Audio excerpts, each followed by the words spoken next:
So yesterday, when we met together, we talked about shame, and Thomas made a really good point that now that we understand a little bit about shame, we'd like to know what's the flip side of this. How do we get to the other side? How do we get to a point where shame isn't controlling us anymore? So that's a little of what we're going to talk about today. We're going to talk about the concept of resiliency. When you look at this picture of this tree that has been bent in the wind, what do you think about that?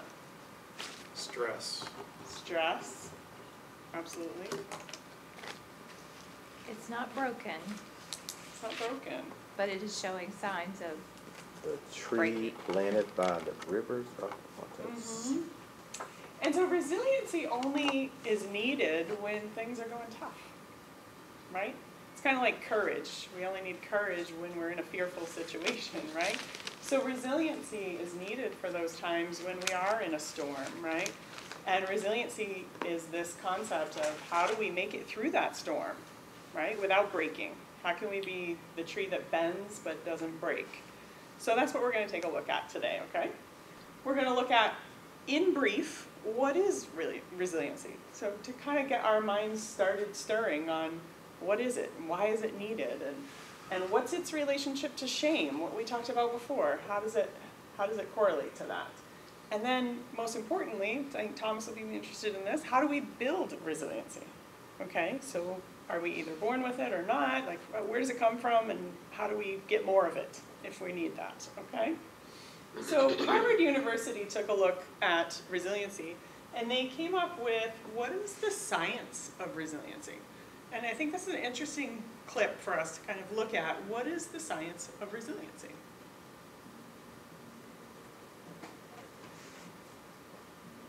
Resilience is the result of a highly interactive process between individual characteristics of the person and the environment in which that individual is developed.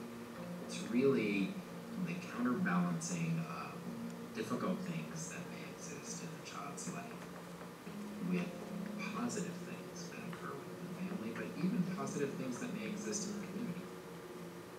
An easy way of thinking about resilience is like a scale with a fulcrum in the middle of it. And there are things on both sides of that scale, experiences of both bad things or good things.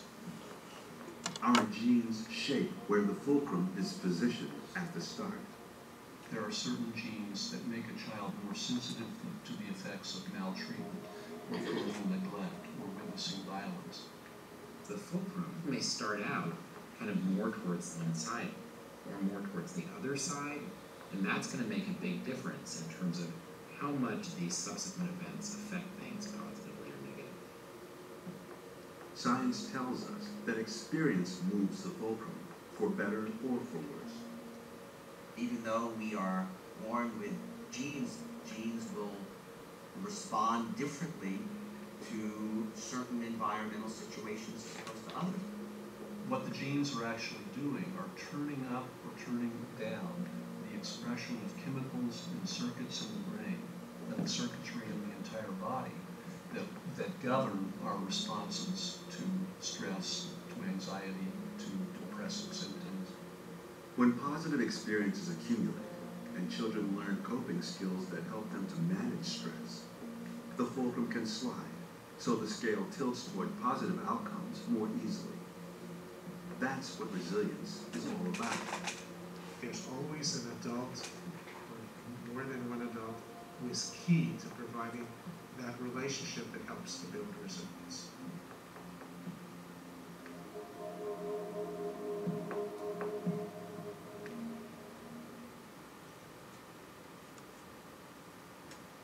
What did that say to you guys about resiliency? Or just initial thoughts about resiliency? The one thing I guess I wasn't aware of, or maybe I'm not understanding, is how it affects our DNA, or how our DNA affects whether or not we are resilient. And we're going to talk about that today. That's a really, really good point. That what aspects of resiliency are just sort of who we are. Yeah, I just figured it was something that we learned, or how because of what we were affected by, or different things we experienced. That's a great question, great observation from It this. seems like they were saying that it's genetically inherited, the ability to be able to be resilient to things according to your DNA makeup. So we might be set up in some way Might to be be set up in more some or way. less resilient? Mm-hmm. Sure. What other things did you notice in the video? There's a science behind it. It's not just what you think or feel or some idea that someone came up with. There's a science behind it. Biology is involved. Sure, sure, and so it can be understood. I think that's kind of the hopeful thing about seeing that, right? That it can be understood, we can understand resiliency. So yesterday we talked about shame, right? And we talked about how shame erodes our ability to make changes, to adapt to situations, because what did we find out that shame does? Crawl inside of ourselves. Gives us no voice. And we have no voice when we're in shame, right? And when we're in that, when we have that sense of shame, it's this all-enveloping place to be, right? And we talked about how shame points us in no good directions. It points us in all negative directions. And it's a sense of self. It's the self as defective or worthless in some way, right? And that's what shame does. And if we're feeling that way, if we're in that sense of shame, it's very demotivating. It's very difficult to make changes from that place, right? And we can't use shame to help other people change either, right? So instead of using shame to help us grow and change, let's talk about what resiliency is. Because resiliency is really the ability to adapt when life is thorny and life is rocky and life is arid and it doesn't look like it's promoting growth, right? And it's the ability to flourish in those negative, shame-building circumstances. How does someone flourish and adapt and transform within those circumstances, okay? So that's what resiliency is. It's the ability to blossom in an arid place, okay, of life. So what does the Bible say about that as well? The Bible supports this concept that resiliency is something that is valued, it's important, it's something we want to build in ourselves, right? So in Romans 5, it talks about suffering and why is suffering even is it a good thing or a bad thing, right? It doesn't feel good when we suffer, but what the Bible teaches us is that even in suffering, good things can come out of that, right? In suffering, we can have perseverance. That perseverance can build our character. That character can give us hope, and hope does not put us to what? Shame. Right? So we are again coming back to this concept of shame from another angle, right? That resiliency is a really important factor in helping us to overcome shame, right? And that ability to produce character even in the thorny times of life is really important.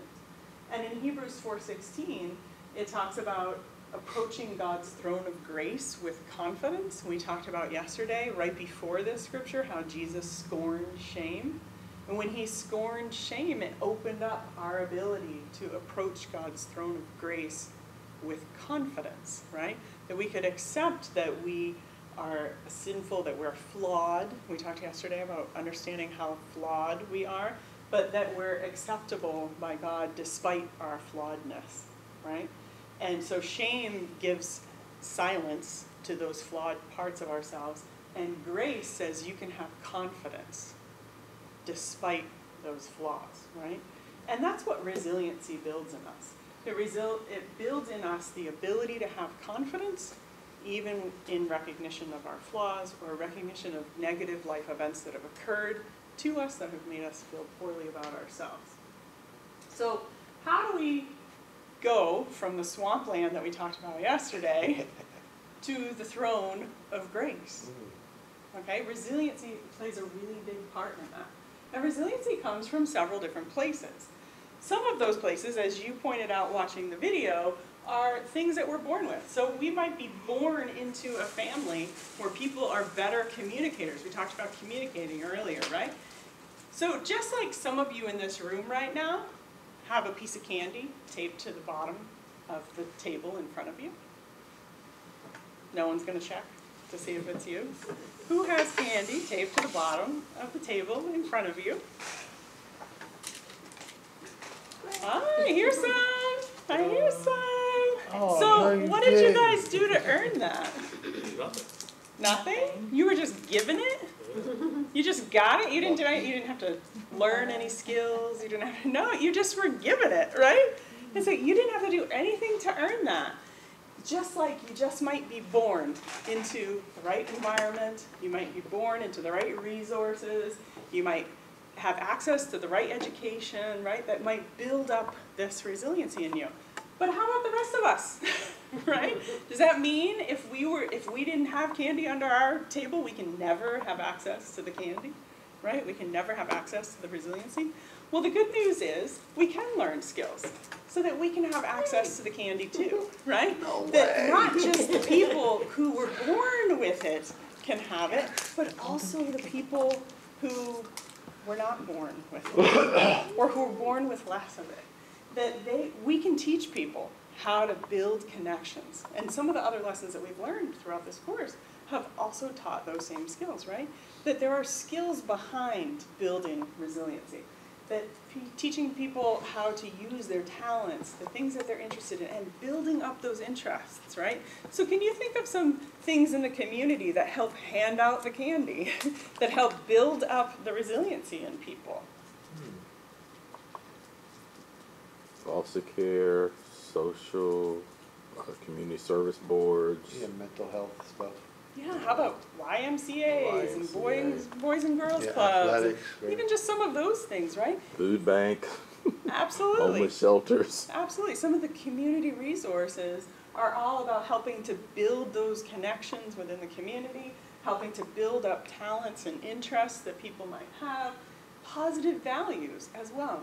If we can teach ways that people can build positive value into their life, that's important too. What are some ways that people can do that? How can we teach positive, how can we give people skills to grow those values? It might be the example that they're asking, when they're asking, because usually when people want to be something or obtain a certain goal, they're looking for someone who can exemplify that. So for instance, I'm a big sister. So my little sister wants to reach this goal, college, this, that, and third. So as she sees me go through this, she just mimics. Right, so we can find examples. We can be an example, we can help find those examples. We can help connect the people that we're working with to those examples in the community.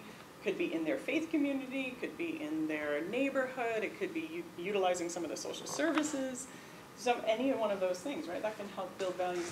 There are also some really specific skills in the counseling realm that we can teach as well. Teaching gratitude is a positive value that we can teach people, right?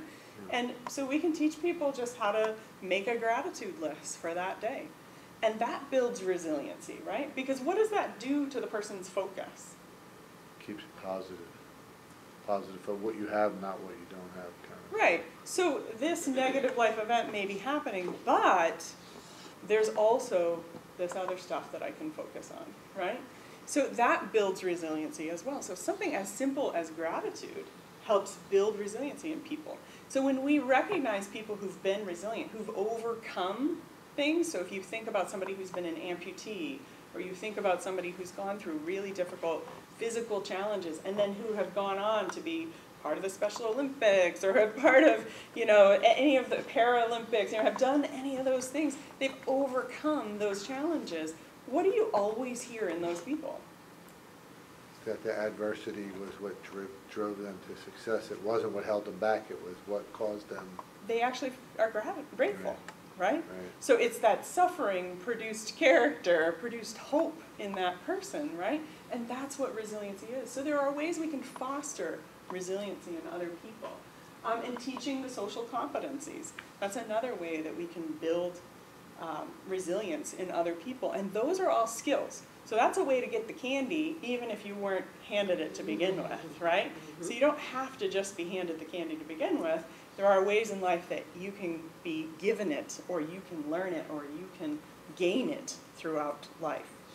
So what we're going to do right now is we're going to take an opportunity to look at a case study of someone who has been resilient. And I'm going to have you guys break into 2 groups. So why don't the 3 of you be a group? Although I probably should separate the 2 of you, but I'll let you speak. I'll keep it straight. The 2 of you can be a Way too group. much I'll take their intimacy over candy. here. You are all getting the same case study, but each group is being given a different question about the case study.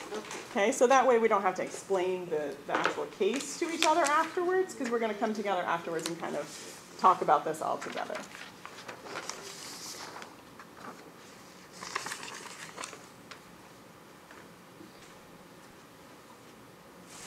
So take a chance just to read it, and then you, in your group, talk about the question.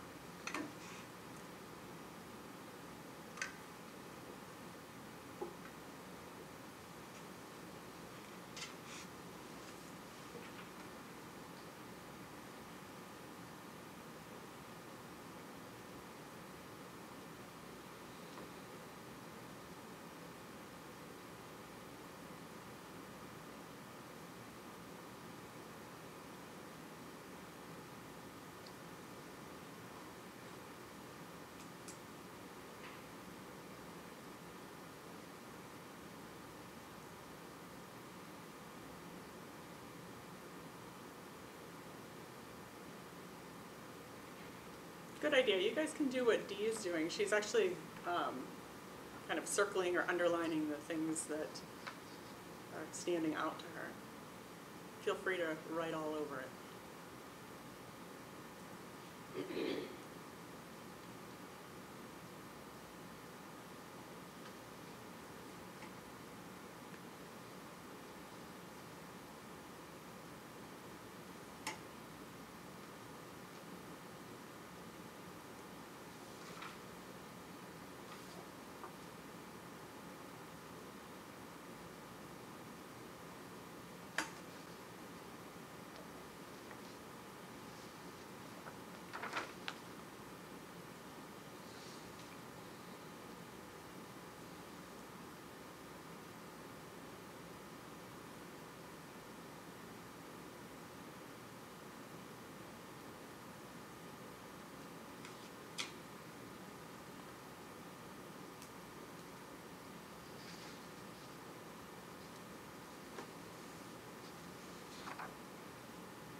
We all have different questions. Real different. I'm gonna say one. What resilience factor did you notice? Just give one piece with them. Mm-hmm. I was deliberate. Mm-hmm. Are you good there? Mhm. I think she had her mother, she had her mother in her life, she played soccer. So she was Soccer was a active. driving force in keeping her. Yeah, so I think that the mother in her life who was not only there physically, but also attuned to what was going on with her. Yeah. So she took the step to recommend connecting with the ministry. That was, when I was reading it, that was the linchpin to me, for me. She went, communicated with her mother, and a lot of people don't have that ability or that, even that opportunity. So that seemed to be one of the resiliency, that she had an asset to go to and say, hey. She had a lot of other things going on. Right, because most people are like, hey, I'm having all these issues, if I don't have anywhere to go. And sometimes mother, daddy stuff can affect the way you operate in all the other areas too. For certain things. Anything else, dear? I think, I tell people all the time, I think counselors the are stability of the not- soccer shouldn't be seen as kept the her answer. No. at a Yeah. certain resiliency Yes. level after Now, her father if you died. just really look at it, walking to And helped her something, through I'm the all difficult, for it. the difficulties of her father's death and having to get it, move, the mindset the transition, the soccer was the one constant. Yes. It was the normal that she was able to keep in her life. No, no, but Well, it's not. like she said, it's a way to focus on one of the positive things instead of, Opening up the talking. you know, the death and the And then having a destruction. church leader who was Share with other people. intuitive enough to say, And then let's she went send to her, counseling too. It's probably because of Too the much shame counseling. that she felt, Mm-hmm. yeah. you know, because of all the different things that she had done, Right. choices that she had made. Mm-hmm. And then something that was done to her that she apparently didn't have any control over. Anything else, Yeah. Mr. Coach Guy? Good. Channeling the But negative she into wouldn't positive by Have creating been able to do a program. these things. I think like Give you it keep saying back. that athletics is a huge part of kids being resilient. I'm not 100% sure what it does, but it keeps them out of trouble, focused on small goals, big goals. It burns up their energy, so they're too tired to focus on a lot of the negative stuff. You know, one of the things that I've always wondered is like if you take a family, and I'm like a family dynamic counselor, and you have the same family and different children are show different resiliencies, like in the same exact family. I never understood that. So how one brother can be so resilient, the next brother's a mess. You know, and the sister's strong. We all have different genetic makeups. All right, let's try to bring this all together. You guys are having, I hate to break up the conversation, to be honest, because I'm listening to what you're saying and it's really valuable. So I think let's just open it up and let's see if we can share that with each other. So you all were given the same case study. So you all got to know Sheila, got to know a little bit about her life, the things that she's been through. Do you think that she has had some stormy times? Absolutely. Yeah, she's had some pretty stormy times, right? Yes. And do you feel like overall she's shown, by the end of her story, you see some resilience? So we can kind of pick this apart and see if we can get a better understanding of how shame and resilience go together, what resilience looks like, how can resilience be built by looking at Sheila's life. So let's start with what are the resiliency factors that you guys actually see. So that was the question that this group was given, is just what are some of the resiliency factors that you notice? Some of the candy that she was given to begin with, and then some of the candy she got along the way, okay? Because she was given candy and in essence lost some of the candy. Tell when us her more about father, because her father died in the car accident. So what started out as a pretty good stable home kind of got messed up there, and mom, you know, having to hold the family together and work.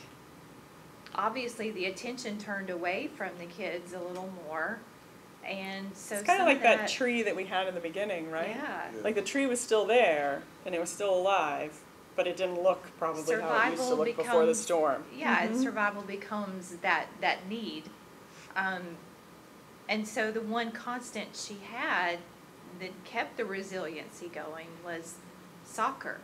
Even when the money was running out and it forced them to move to a different community, somewhere mom could afford, where mom could work and all of these things, the soccer was still the constant. Absolutely. Soccer was the resiliency factor. And what did she get out of soccer? Why do you think that was a resiliency factor? It gave her purpose. Out It of gave her, this? yeah, well, first of all, sports instills those values. Mm-hmm. She was developing her own talent and interest. Yep. She was fostering friendships. So fostering connection, fostering feeling good about yourself. Here's a talent or an interest that she had. Yep. Yeah. Even just the endorphins from exercise itself. That's a positive physical aspect to it as well. Exactly. So just that one little thing, soccer, even that being able to stay constant when everything else was changing and transitioning and losing. She had a lot of loss, right? Yeah. A lot of things were lost.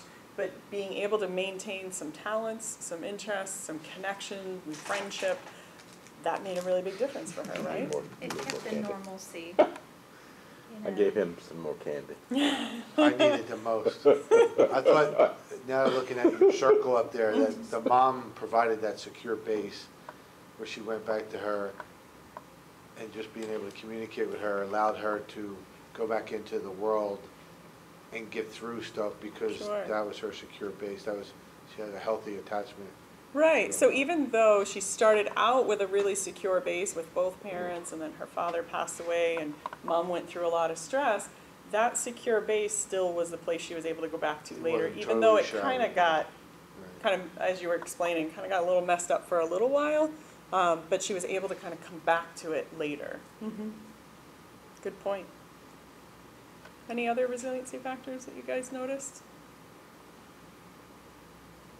She had the church leader, like, obviously they had a strong spiritual connection, where her mother was able to take her to the spiritual leader, and he had the intuition, I mean, he was intuitive enough to say, let's go to counseling, let's work this out.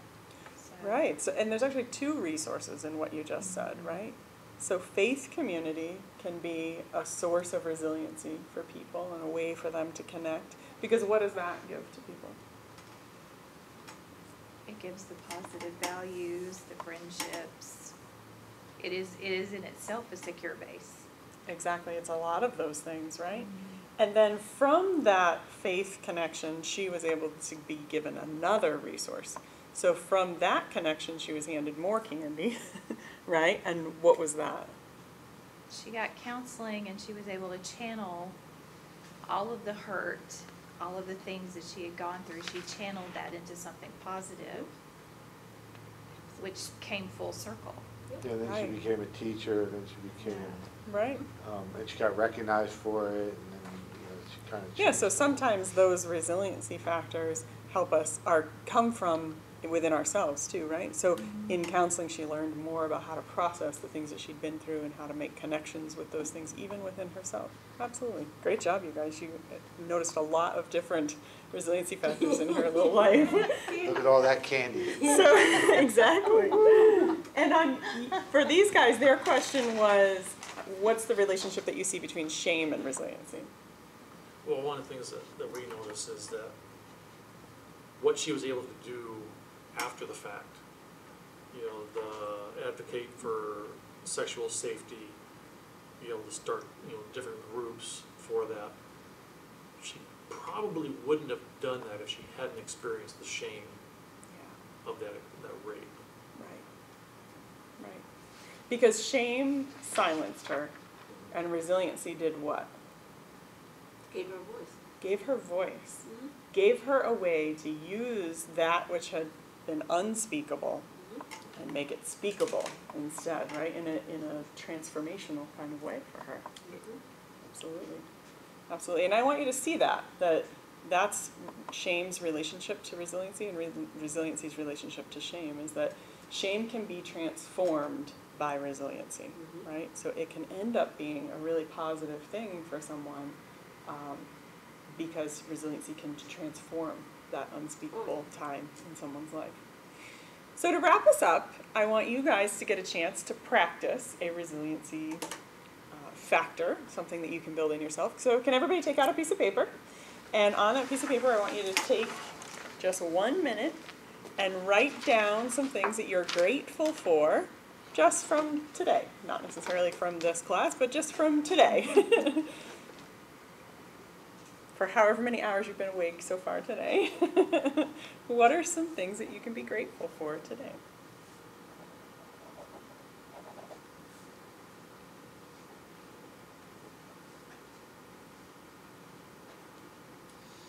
And now we're going to go around and everybody just share one word. Just one word, not a phrase, not a sentence, just one word that sums up your gratitude.